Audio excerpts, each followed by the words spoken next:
Hey everyone, welcome back. This week is your first week of 2 of exam review. Pretty lucky. Normally kids will only get 1 day plus the reading day to get ready for this exam, and it's a rather challenging final typically. It's just a notch above where you are used to with the quizzes and midterms from this semester. So I do recommend taking time to get prepared for it. Today I'm going to talk about these 4 sections here.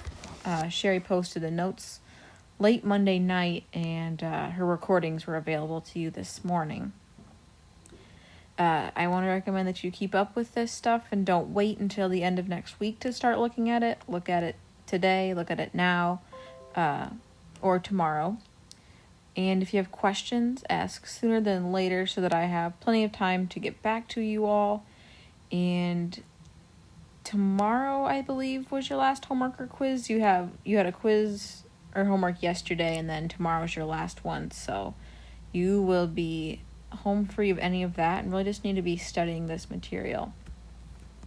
I will have a practice final for you by the end of next Friday or next weekend, which will still give you time to look at it before reading day.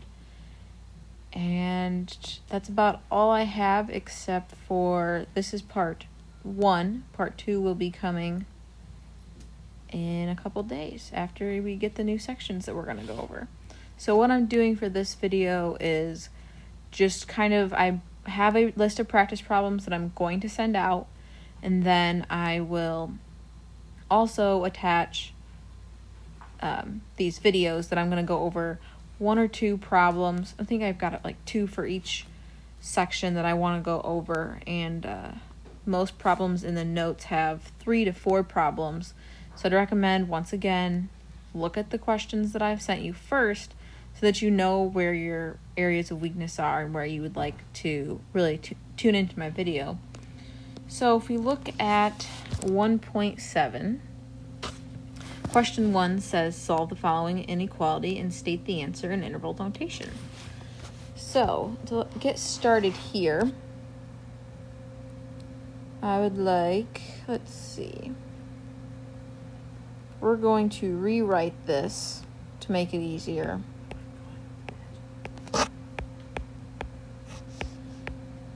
And go like this, that'll make it easier.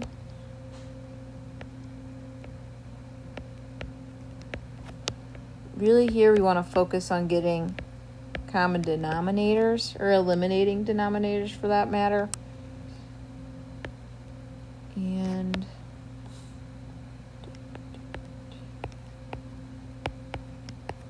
alright, so once we get to here, now we can get a common denominator of 12.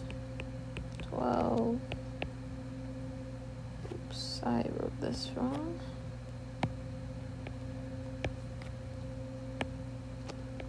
Now we have 12 and 12. So that's why I multiplied by those amounts. So we can have 8 plus 4w over 12 minus 6 plus 3w over 12 is less than or equal to 2w over 12. Got that common denominator. Now let's combine on this side. When you combine, we're going to get 8 plus 4w minus 3w plus 3 all over 12 is less than or equal to 2w times 12. Now let's get rid of this. To do that, we're just going to multiply by 12. And we will see 8 plus 3 to get 11 minus w plus w, because there's 4 minus 3 is less than or equal to 2w. Subtract a w from both sides. You get 11 is less than or equal to w. You can rewrite that as w is greater than or equal to 11. And interval notation, that would look like this. Now, moving on to a little bit shorter of a problem here, but don't get tricked. So, let's see.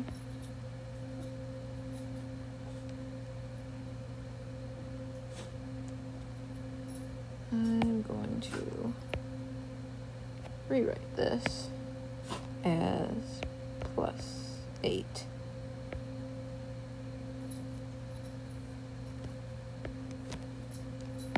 Pardon my mistakes here. Like that, better. Alright, so first I want to get rid of that 8. And now I'm left with negative 2 absolute value of t plus 4 is less than negative 14. Divide by negative 2, divide by negative 2. And now I'm left with t plus 4 is greater than 7. Don't forget that sign flip when you divide by a negative. It's been a little while, so gotta remember that. Also, part of my dog, he's just flopping around on the floor and his dog tags are a little loud sometimes. So now, because of this sign, that is our cue for an OR problem. So we're going to set that up as t plus 4 is greater than 7, or t plus 4 is less than negative 7. Now, when you do this step to go to or and, no matter what you're doing, is when you're able to drop that absolute value sign. So now we can see that t is greater than 3, or t is less than negative 11.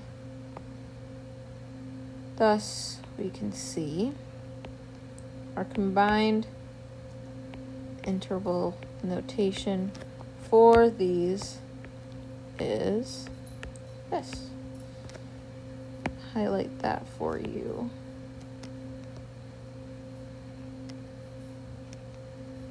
Okay. Now, so if you have any questions or you didn't understand number 1, go ahead and let me know and I can explain that to you as well.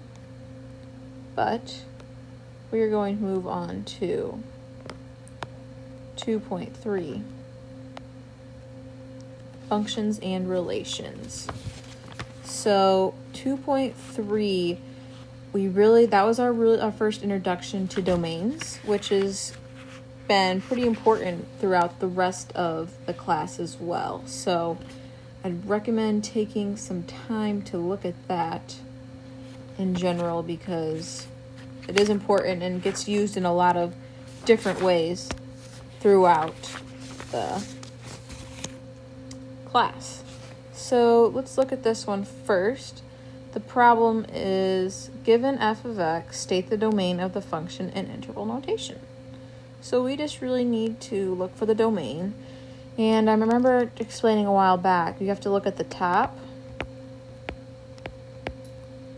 And you have to look at the bottom domain.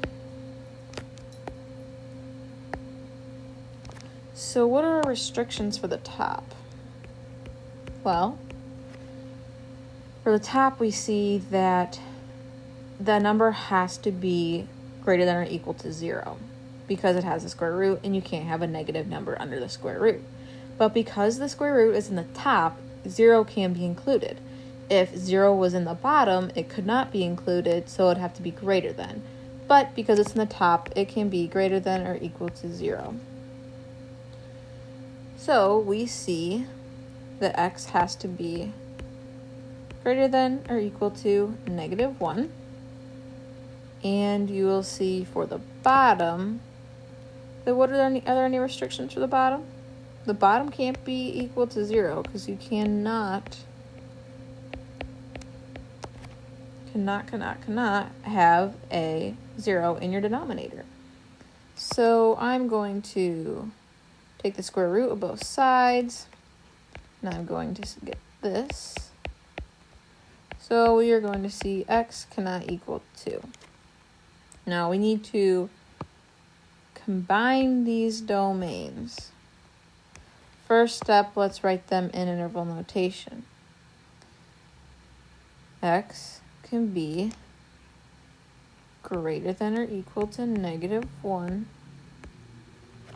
And here we get -infinity to 2, union 2 to infinity.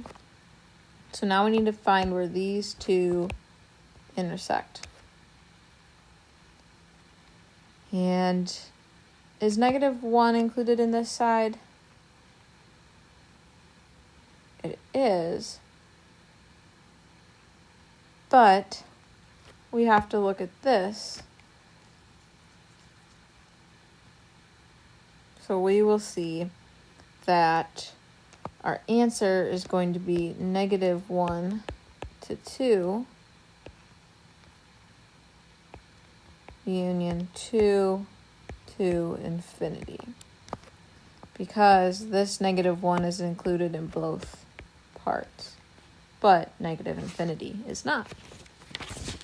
So now let's skip to what is problem 2 for 4.3.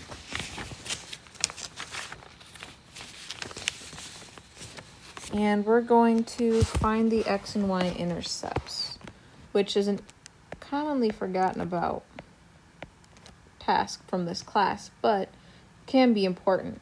So when we're finding x-intercepts, that means we want to plug in 0 for our y, which in this case is f of x. So when we plug in 0, we get 0 minus x minus 12 over x squared minus 16. So let's get rid of this by multiplying to the other side. And then we are left with 0 equals x squared minus x minus 12. So what are our factors of this problem here? And we'll see x minus 4, x plus 3. So that tells me that our x-intercepts could possibly being key at x equals 4 and x equals -3. Now we need to check them in the bottom, because you can't have 0 in the bottom. When I plug in 4 to x squared minus 16, I get 0. So that tells me that x equals 4 cannot be an x-intercept, but x equals -3 is. So I can write that as -3 over 0, comma 0. Remember, this is the notation they want for an x and y intercept. Now, to find y-intercepts, you have to plug in 0 for x. To do that, we're going to just set f of x equal to 0 squared minus 0 minus 12 all over 0 minus 16. So we are left with f of x is equal to -12 over -16, which equals 3/4. So to rewrite that in the right notation, your answer would look like this. All right, now moving